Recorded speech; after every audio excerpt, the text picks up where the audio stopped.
অনেকে বলেন কারবালার ময়দানে হযরত ইমাম হুসাইন রাদিয়াল্লাহু আনহু-এর সাহায্যের জন্য কেউ আসেন।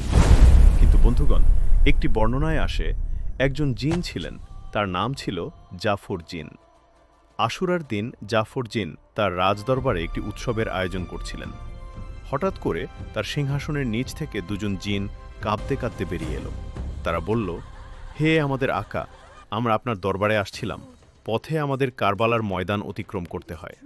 সেখানে আমরা দেখেছি আমাদের মাওলা হুসেইনের শরীর রক্তাক্ত, তার ওপর চলছে ভয়াবহ জুলুম ও নির্যাতন।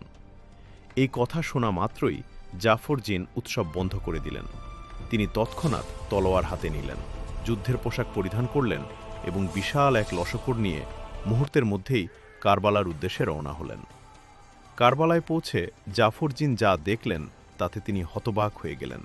তিনি দেখলেন শুধু তিনি নন, সেখানে সারিবদ্ধভাবে উপস্থিত আছেন আম্বিয়া, ফেরেশতা ও অসংখ্য জিনজাত।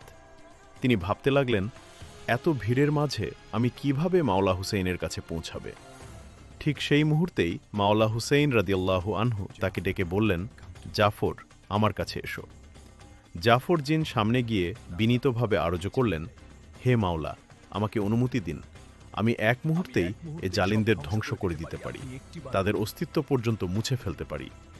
তখন ইমাম হুসেইন রাদিয়াল্লাহু আনহু শান্ত কণ্ঠে বললেন, না জাফর, তা নয়, আল্লাহর ইচ্ছাও এটাই। বন্ধুগণ, ইমাম হুসেইন রাদিয়াল্লাহু আনহু কখনোই অসহায় ছিলেন না। তার একটিমাত্র ইশারাতেই কারবালার পুরো চিত্র বদলে যেতে পারত। কিন্তু তারপরও তিনি সবকিছু সহ্য করেছেন, জবর করেছেন, কারণ এটাই ছিল আল্লাহর ফয়সালা। বন্ধুগণ, ভালোবাসা ও শ্রদ্ধা প্রকাশ করতে কমেন্টে অবশ্যই লিখুন, ইয়া হুসাইন।